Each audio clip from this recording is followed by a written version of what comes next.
Leia Healthcare, looking after you always. Proud sponsors of ReaL Health with Carl Henry.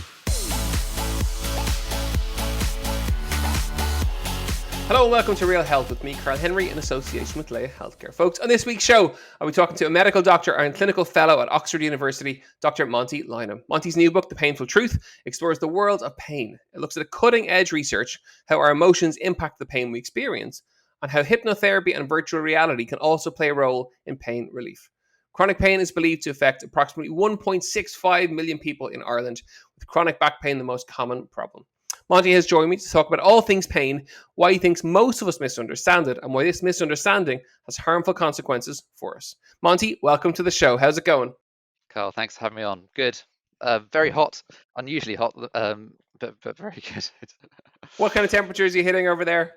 I think it's about 30, 31 today. Oh. And I can cope with sort of anything below 18. So it's Well, if it makes you feel any better, I'm sweating in my studio in the back garden here as well. It's a glass box and it's very warm.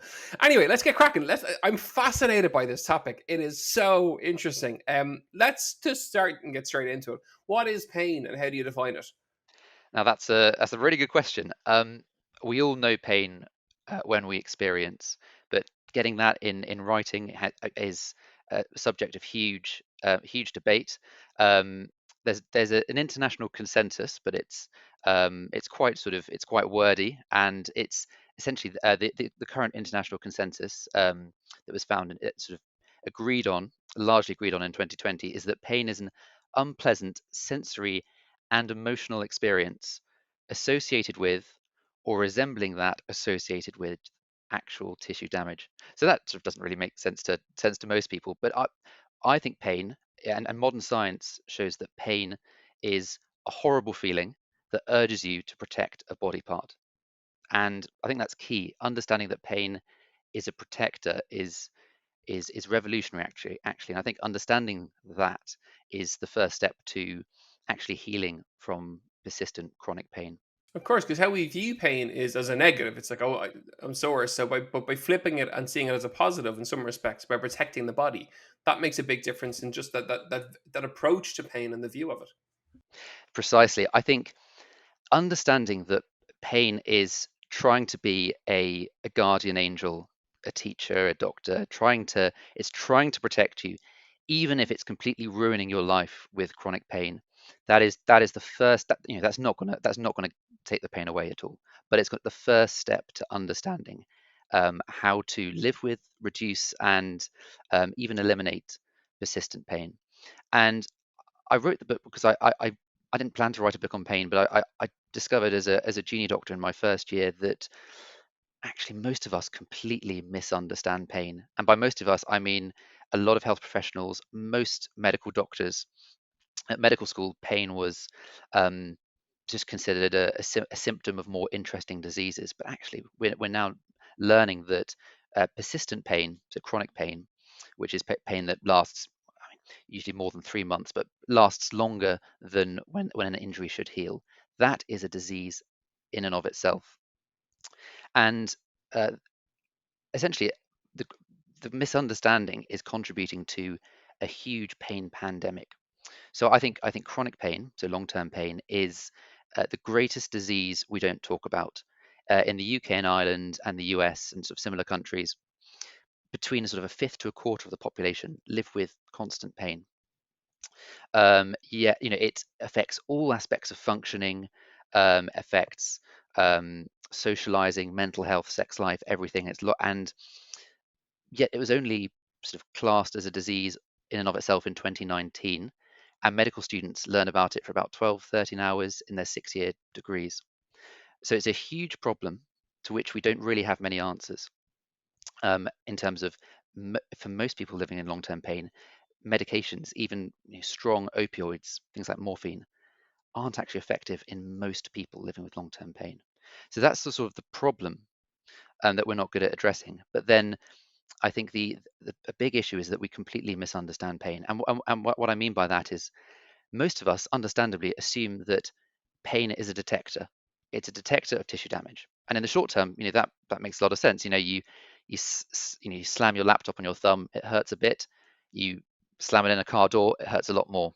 So it makes sense. You've got these, pain detectors, pain sort of fibers, pain pathways going to the brain, and the brain just receives it.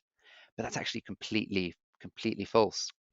And pain is actually a protective mechanism, and you don't need tissue injury at all for pain to be created by the brain.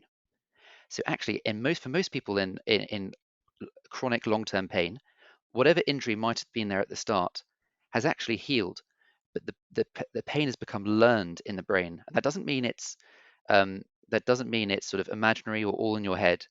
Its pain is made in the brain, and it's completely real. It's neurological, like epilepsy. So getting that understanding is, I mean, it's a huge task.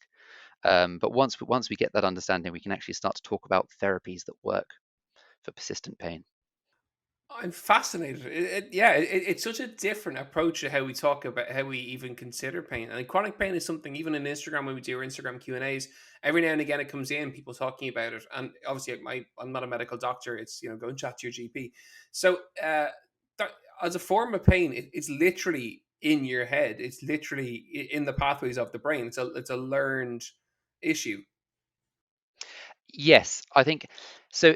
It is in a sense, but it's key to not give across the message, which can be quite easily misinterpreted, that you've, because of bad ways of thinking, you've let yourself become overwhelmed by pain, which is not the case.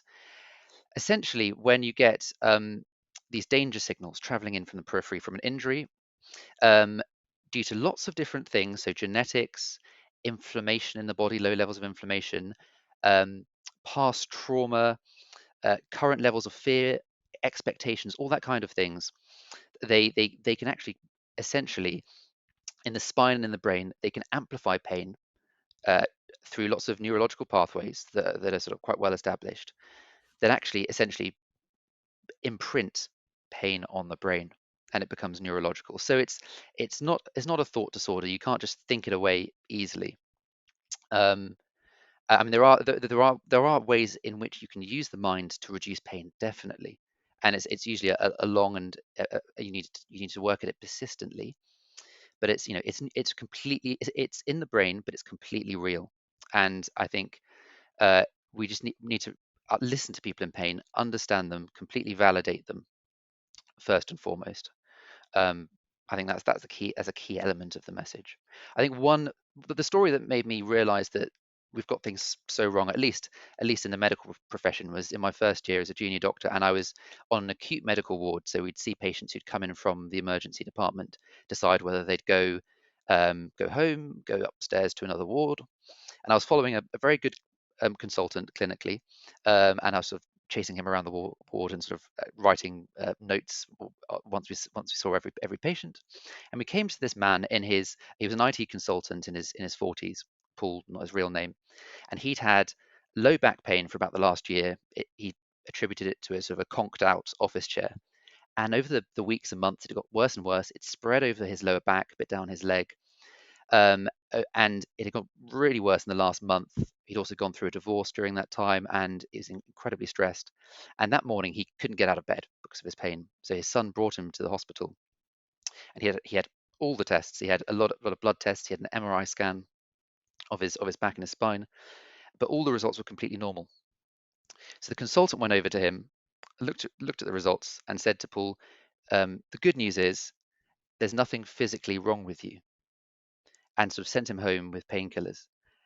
And Paul said to him, "So are you telling me it's all in my head?" And that's just that is the micro that is the problem, sort of in that microcosm. And I think we we're very dualist in the way we think. We can either believe that pain is in the body or in the mind, and there's nothing in between. But actually, pain is everywhere. Pain is in the person. Um, and things and discussions like that um, happen a million times a day in different parts of the UK, Ireland, the world. Actually, it's a global problem. So I think it's a really pressing problem in terms of how we need to change the way we communicate what pain is. And in terms of pain relief, then, so you mentioned like the obvious thing there is, go home with painkillers, but there are other ways. I know hypnotherapy is one, and I'm fascinated just to learn a little bit more about that. Yeah, so hypnotherapy is I was very skeptical about hypnotherapy. I'd never heard about it I'd never been taught about it during my time at medical school. I'd associate it with sort of kind of Bond villains or stage hypnotists who make people sort of stand around clucking like chickens. But I'd seen some really good evidence for hypnotherapy for a number of um, pain conditions, and so I interviewed a hypnotherapist about a year and a bit ago for the book. Um, and I've suffered with occasionally really bad irritable bowel syndrome (IBS) since I was 15. Sometimes I wouldn't be able to get out of bed, leave the house, and it was still really bad last year. And I was interviewing the hypnotherapist, and he said, "Do you want to have a session?" So I did, and then I took the audio recording of the session and practiced self hypnotherapy over the coming weeks, and my IBS was completely cured. I've tried every medication, every type of diet. Um, and actually, and it was near miraculous. But the science around hypnotherapy and immersion and distraction and visualization actually suggests that this is one of many different ways you can use to essentially rewire the brain out of pain, to sort of essentially sit back, take a look at your brain, and realize that actually it's, in my case, it's not dangerous. I can sit with the pain, I can live with it, and I can know that it's not dangerous.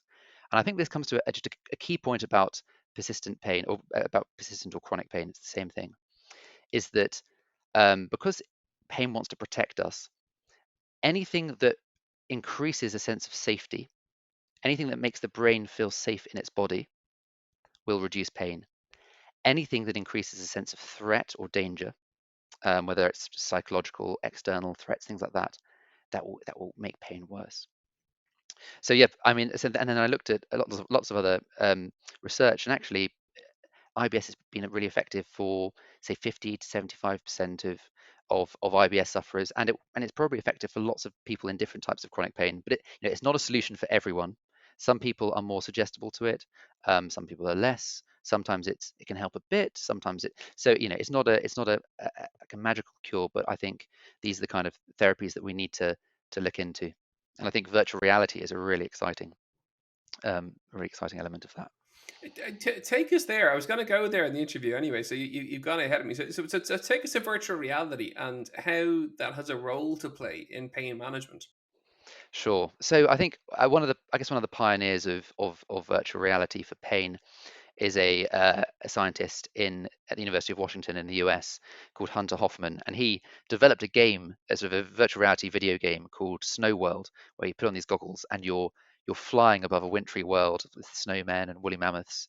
Um, and you've got Paul Simon's "You Can Call Me Al" in the background. It's like eerie, quite relaxing. And your mission is to throw these snowballs and basically explode all of the sort of the flora and fauna of this sort of snow world around you. And they used it on burns victims, so people with severely painful wounds. And while they were having their dressings changed, they don the VR goggles, and it showed that it reduced their pain without any other painkillers. It reduced their pain by around 50%.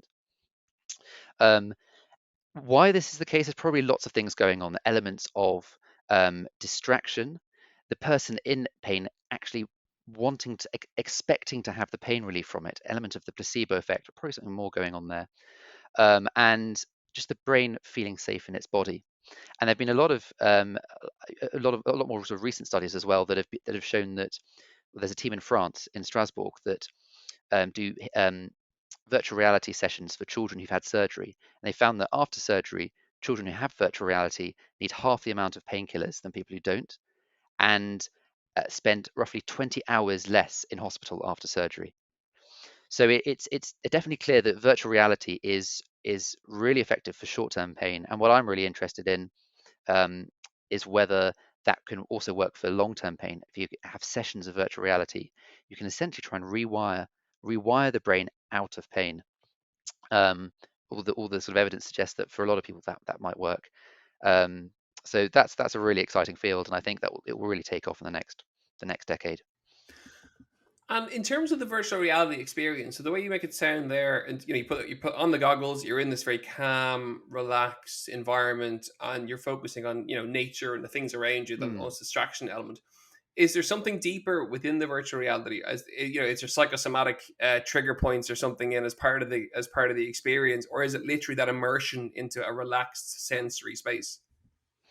Yes. So, I mean, that's a really good question. On one level, it is that immersion into a relaxed sensory space, and there've been quite a lot of MRI studies, so brain scanning studies for hypnotherapy, if not quite for VR, that show that there are real brain changes that happen during this a sense of immersion, the sense of visualization, and it essentially does a lot of different things. So it can sort of decouple the um, your actions and your knowledge of doing those actions. So, for example, if you're driving back from work and or cycling back from work, and you get home and suddenly you don't remember any of the trip, it feels like there's some kind of unconscious driver behind the wheel. So that there's that kind of element of it. And there's also complete and utter sort of focus, the sort of the salience network is activated. But then what's really interesting is they found connections that suggest that you have greater control over your body, essentially a greater link between what's going on in the body with the brain. And when you think about hypnotherapy, you think that you're being controlled by another person. Well, actually, that's completely not the case. In a sense, you're sort of more in tune with what's going on with your body, and I think in a sense that can reduce the fear of the pain.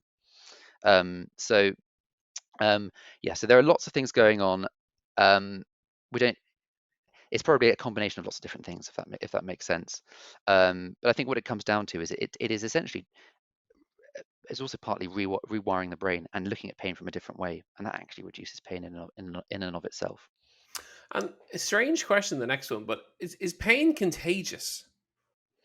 That's really interesting. The short answer is yes, it is. So for my book, I interviewed a neurologist based in Boston, and he's got something called mirror touch synesthesia.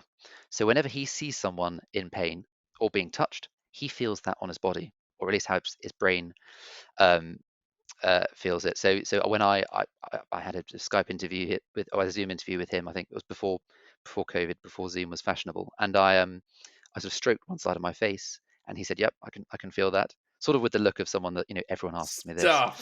and I asked, why did you become a doctor? I mean, then he was like, fair enough. I couldn't have become a trauma surgeon. I mean, he told me about a time when in medical school when he saw someone being resuscitated with CPR, and he felt his chest being crushed. He felt the breath going out of his body, and he had to run into a loo, and he threw up and had to sort of slap himself to let himself know that he was alive. So obviously that's a very extreme example of what you see affecting how you feel in terms of pain. But actually, research shows that we're all mirrors. If you see someone hurt, if you see someone hurt, whether it's in real life or you're watching a sort of an action movie or a rugby match or whatever, and you see these hits and you sort of instantly flinch, that is actually because the same areas, even if you don't flinch, actually, the same areas in your brain that are activated when you experience pain yourself are being activated. Now, what's the point of that? And it makes sense actually that pain is a protector. It all goes back to this. Pain wants to protect you. So pain's a teacher as well. So if you burn your hand on a fire, or if for our ancestors, if they were bitten by a saber-toothed tiger, it really hurt. We'd learn not to go near that saber-toothed tiger or the fire, or too close to the fire. But actually, wouldn't it be better if we could learn directly from other people who are experiencing that pain? So if you see someone burn their hand or bitten by a saber-toothed tiger, it's actually not good enough just knowing that they're in pain.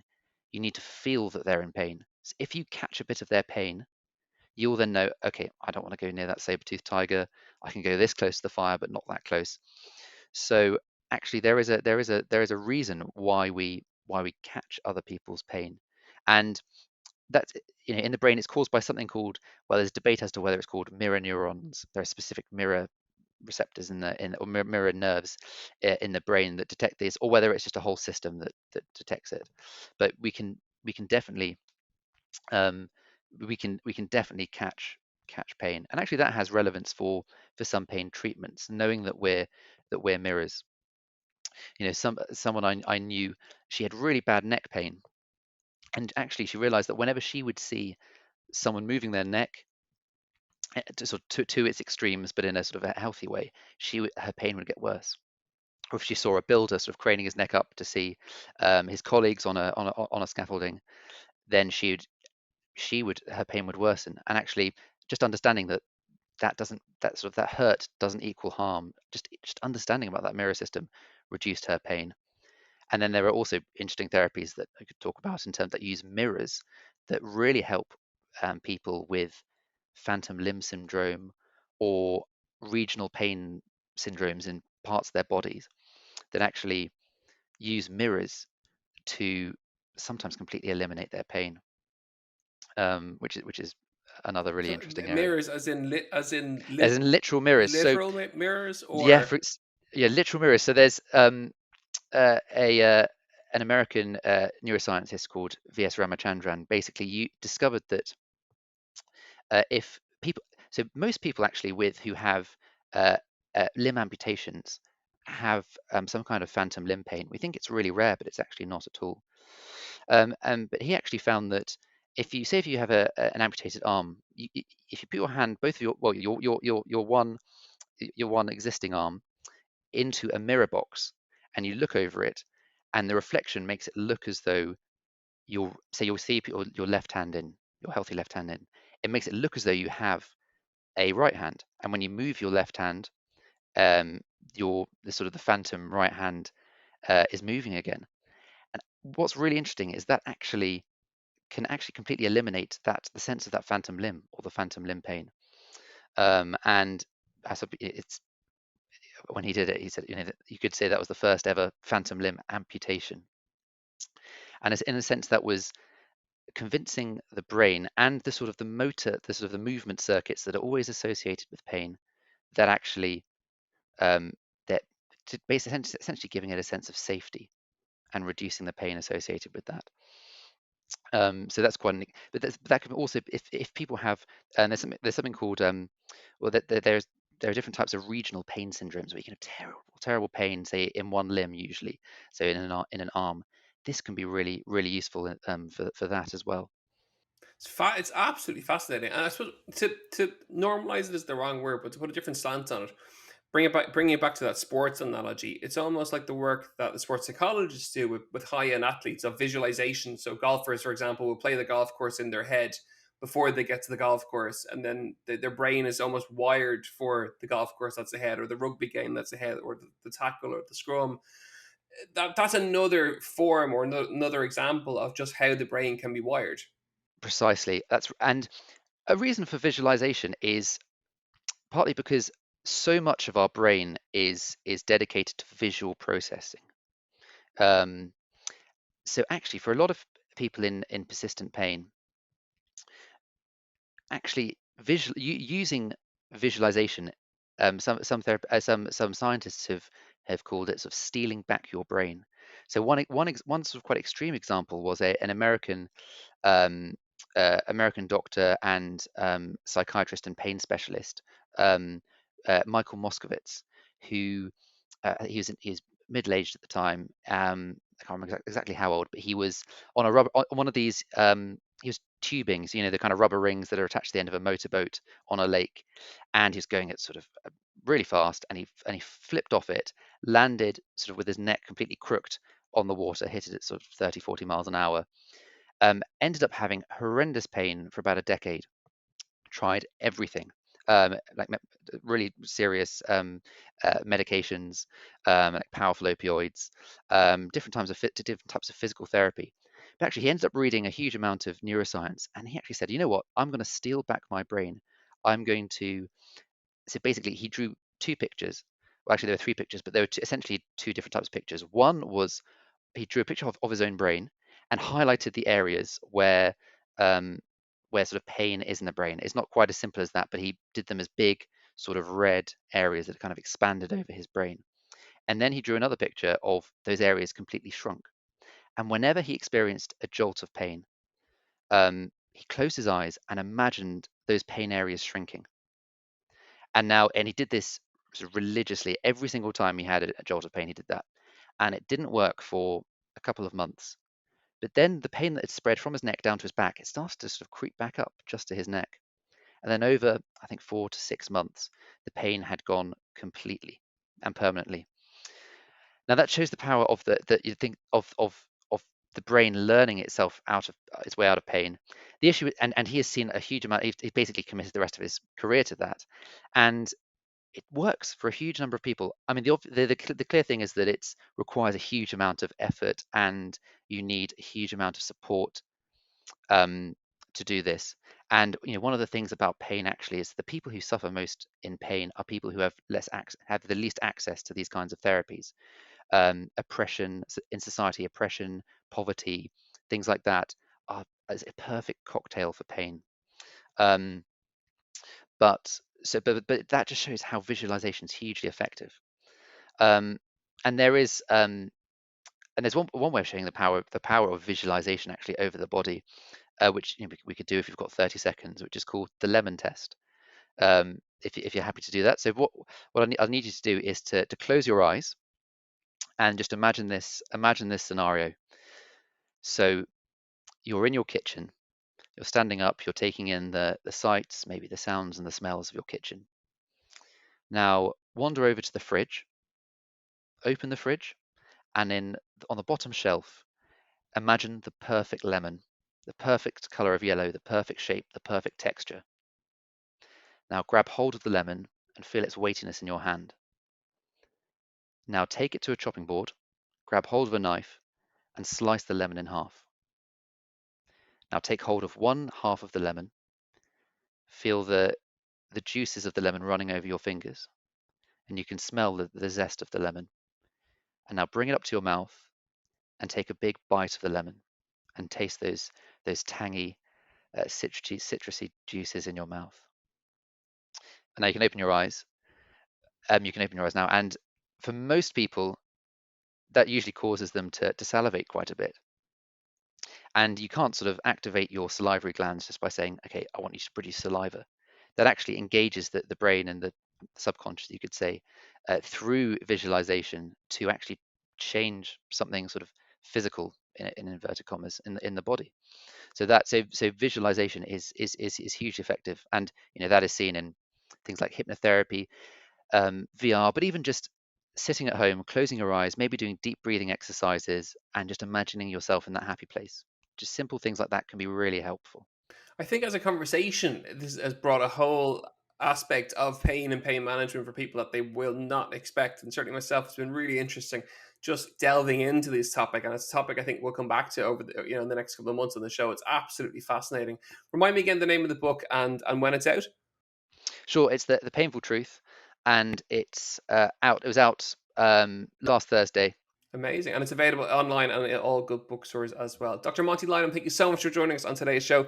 Folks, I really hope you enjoyed that. A whole different aspect of pain and pain management. Obviously, it is important to state at the very end of the show, if you do experience pain, do go to your GP and your medical professional. It is also always really important to use them as a first port of call. As ever, we are back next week on ReaL Health with me, Carl Henry, in association with Leia Healthcare.